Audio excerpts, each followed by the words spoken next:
This is a continuation of a conversation I've been having with my sister, my friend, my inspiration, Ipeleng Mkhari. We've had these conversations in different formats because you are someone who's always been a trailblazer. So it is wonderful to have you here, founder, CEO, Motseng Investment Holding. How are you, my sister? My brother, I am so well, and I am deeply, deeply grateful for the invitation, just the opportunity to keep talking and sharing and connecting and connecting. You know, I have yes, thank you. Trailblazer sounds big, but I will accept it. Yes. Very humbly. Yes. Very humbly, because it's a lot of hard work behind that name. You know, in very difficult times, when you had established your track record in the corporate world, you decided to go found an organization. It's more than 20 years now that you've been running this business. Tell us about that, because some people don't understand the entrepreneurial journey, that bug when it hits you. Yeah, it is exactly that. It's a journey. You know, when I started, I had a very brief stint in a SOE, corporate, you could call it. Yes. And I realized then that actually maybe there's an opportunity out there in an entrepreneurial sense. What helped me, I think, my brother, is that I was young. You know, so I didn't have the commitment of a home, a bond, a child. Yes. I didn't have those trappings. And I decided quite quickly that actually I'm going to follow this particular opportunity. But it was hard. Yes. So one of my biggest joys when I converse and I connect with young people is just to remind them just the thorns along the way are so many. But it should never, ever deter you. So we started in 98. We started a business called Motseng Investment Holdings. It was just two of us, myself and my business partner. To be very honest with you, a couple of things helped us. Timing. Yeah. I think the fact that we started 4 years post-democracy, there was an energy in the country that allowed for that change. For that change to take place. You know, there weren't any codes of good governance for triple BE, but there was a concept called Black Economic Empowerment. And we were writing our own stories. You know, we also have to acknowledge that we came in 98 following leaders like Jonic on organizations that were led by our current president at the time, O'Neill, you know, Dr. Mutlana. I will not forget Saru Investments, Sandile Zungu. Yes, Sandile, yes. There were businesses that and leaders who some of them we knew, others we didn't, but we could say, wow, what is this? What's happening in our country? And it was that first wave of BEE. What we responded to and what we saw in that was an opportunity for young people to come in and to start to say, okay, we may not have the money, we maybe are not doing the large BEE deals, but we can start businesses that are operating, that we are actually building from scratch. And that was the hope that we had at the time. We had this wonderful law called BEE.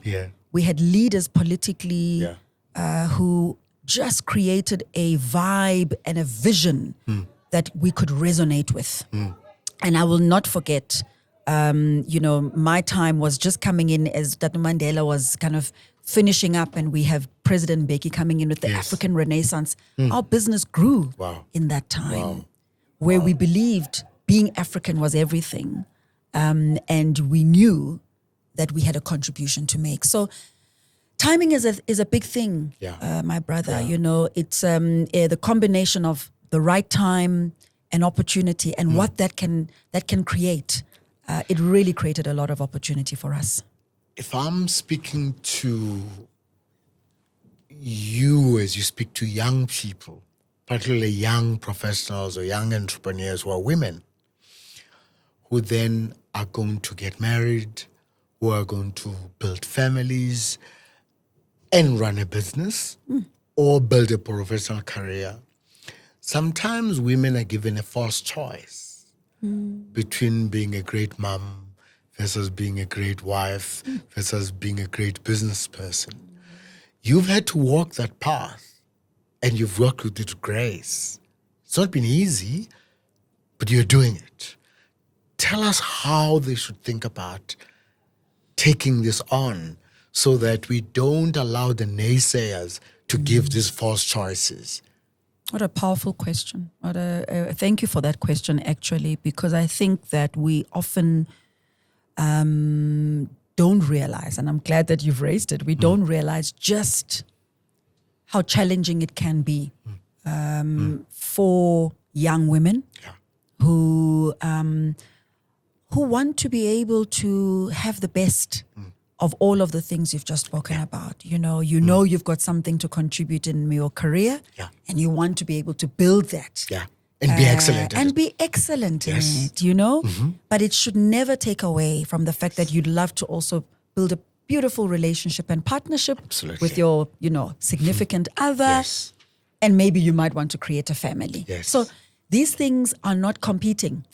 But often, we are challenged. And I've been there. I have been there. And there's no formula. There's no formula. I'm going to share a story. I remember in the early days of our marriage, relationship, and career. So I'm married to a gentleman who also has a highly successful entrepreneurial career.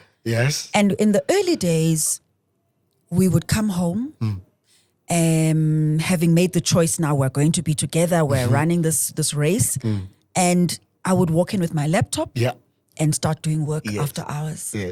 And then after like a month or 2-3 months, he was like, listen, we need to talk about this now. We need to deal with this thing because we've made a choice. Let us create a new space in our home. So when you come home and I come home, let those laptops stay in the boot because we're not going to be able to create a space. So, my brother, I think that young women who want to make that decision must understand that these are not competing things. There are ways in which you are able to live successfully, build a beautiful home, raise children, and still actually run your race in corporate or in the business world. And when you make choices to say, I want to be one or the other, that is also fine. And it's your choice. It's your choice. It's not society's choice. It's not society's choice or your parents or somebody else who says, you have to be a specific thing. I think the last comment I'll make about that is the challenges that I know I went through as a businesswoman and a mom and a wife. I would listen and chat to a number of my own colleagues who were also in the same position. And I remember a friend of mine, Amelia Beatty, saying to me one day, Billy, you need to be there where you are because we're not going to be able to also be perfect at all times doing all of these things. We need to be there where we are and know that when you feel guilt as a mom or as a wife because you're not necessarily doing that thing but you're at work, be the best that you can be where you are so that when you come home and you've put that laptop in the boot, you are the best now where you are. And these things are, it's a trial and error process. Be kind to yourself. A lot of balls in the air. A lot of balls in the air. You'll catch some, you'll drop some, as long as you are comfortable. Absolutely. And I think, Lincoln, what we don't talk about enough as well is that there is, in your partnership now, in your relationship partnership, there's also the other partner who is dealing with, I also have to live with the challenges of all these things that are coming. So this thing is not easy, but it is doable. We need to know that. You are raising beautiful kids. I mean, you and Given have raised these beautiful kids, and I see their growth, and I see what they are doing and achieving. As parents, one of the things we are grappling with, similarly in the workplace, is to have the ability to converse with this generation. Because we want to sometimes speak to them in our language, yet they have their language. That is the language of today. How have you found that in raising your kids and also in the workplace? it's a learning journey. Yeah. Definitely a learning journey. I thank you, Lincoln. I think that it is very, very challenging being a parent these days. I shared with our group earlier on that even talking to young people as we were talking, who are older than my own children, I recognize the fact that my challenges, my struggles, my language is different to theirs. So what I have done what I think we've tried to do is, first of all, to understand their language. Amen. That's the first thing. When our daughter of 14, when she turned 12, said, Mom and Dad, there are things called pronouns. You don't just say things, Jay. We said, Nana, what is a pronoun? Please tell us. What are you talking about? Explain. Understanding these children's language and how they communicate becomes the first thing. Yeah. Understanding that, in fact, they're living in a society as well where just communicating and sitting like this is one thing, but in fact, they communicate a lot with technology. Yes. And being able to cut those things and cut through that and say, guys, let's find ways of connecting enough. It's the same in the business. Yes. I think, Lincoln, we are super challenged in the corporate world. Yeah. Not only are young people having a different language, they're experiencing different challenges. Yes. And we are often finding ourselves having to understand what those challenges are, be empathetic as leaders in the business world, so that we're actually able to assist in one way or another. I'll give you an example.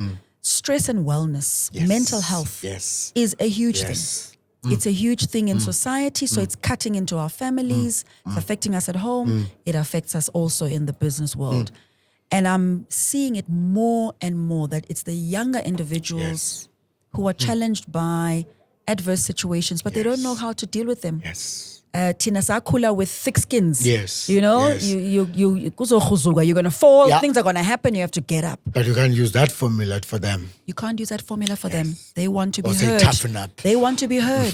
Yeah. They want to be listened to. Yes. They want an opportunity to say, but this doesn't make me happy. And if we can't hear them, they will shut out. Yes. I know there will be, we will not be able to reach them. So it's about, I suppose, shifting and understanding that what we did or how we coped is not how they're going to cope, either in the work environment or at home. And until we're able to connect, it will be very difficult for us to be able to resolve and find one another. So there is no one solution, but I think it's about listening and understanding. One of the things that I've certainly admired with you is, as much as you've been growing your business, you've been deliberate in being passionate and driving for change in your industry. Yes. And I know what it means because I've had to do that in my industry. Why does that matter? Because there are people in your industry who are sorted. They don't have to worry about the next generation or changing the industry. Why do you care so much? So when I joined the broader built environment in the late 90s, what was absolutely evident and just so palatable was that there were a lot of people, very few people who looked like me, black, but even more so, very few women. And Linky, I have been raised by some of the most amazing women. I have been influenced by phenomenal women, both maternally, paternally, and even broader in society. And I think, my influence from that point of view just fed through my career. So when I got into this built environment, I realized that, hey man, there are so few of us, and there were a few women whom I looked to. So Dr. Thandi Ndlovu, the late Sis Thandi Ndlovu, may her soul rest in peace, was one such woman. And I sought her. I looked for her until I met her one day and eventually did a transaction with her. And I said to her, Sis Thandi, there are a few women that look like you and I. And there's a massive gap in terms of our age, but I just believe that there's so much more that we can do. So I suppose for me it was a subconscious thing. It happened because I had been influenced growing up. But it then became conscious that Yes. if we don't bring on more property managers or retail, super regional shopping center managers and facilities managers, and if we don't attract more CAs to come into this sector, how are we going to transform it? It just became clear to me that it needed to be deliberate. And it then became part of our drive as Motseng to ensure that we either recruit more women into the sector, expose them. And I think when I joined property, I realized that there was a whole sector that we knew very little about. And so how are you going to transform something if you don't know? And how are you going to, transform it if you don't bring others into it? And that's been a huge part of the journey. And I'm very, very proud of it because I look at the property sector and the built environment today. I know. It's full of women. Yes. It's full of Black women Yes. And women of all hues. And you guys were the trailblazers. And we tried. We certainly tried our little bit. So thank you. You look at our country, there are people who write it off, but there are people like you who remain optimistic, who inspire so much hope. But more than that, are investing, because in your business, right, you're making decisions where you're investing into the long term and building the country and investing in the country. Why? Why are you still doing that when there are those who are cheerleaders of our demise and failure? Well, I mean, I see not only South Africa, but I think the African dividend is a massive one. It really is. So our business is very much invested in South Africa and Southern Africa. Yes. We believe in our neighboring countries and the relationship that exists between what we do here and what we might do in Mozambique or Lesotho or a Zambia. It's critically important for us. So a stronger South Africa, Lincoln, is necessary for a Southern Africa to continue to grow. That's one of the first reasons why we invest in South Africa, number one. Number two, we have acknowledged as a Motseng business team that much of what we've done in the built environment being just, if you just look at property, that's just one vertical of what we could do and impact. The greater requirement in our country is infrastructure reform. It is about being able to make sure that the rail system works or water is available, or that, just a simple energy infrastructure or property infrastructure is together. So infrastructure for us matters. That's why South Africa and the investment in South Africa matters. So we believe in public-private partnerships between government and private sector. We believe they are a critical driver to the infrastructure reform that we so seriously desire. And so, yes, we hear the naysayers who might say, oh, there's doom and gloom there. Yes. But we understand and we know how that needs to be addressed. Certainly when you just look at it from a narrow lens of saying, what contribution should infrastructure make in our broader society as South Africa? But then we take it the next level and we say, if we're able to be successful in this built environment, broadly speaking, it means that more individuals, young people, women, men we're able to employ, and therefore it means that there is a conversation that you have around what does that dividend, actually result in. Now, I will say to you that we've taken the same model and tried to say, how do we replicate that in a Lesotho, small team in Lesotho? How do we replicate that in a Mozambique?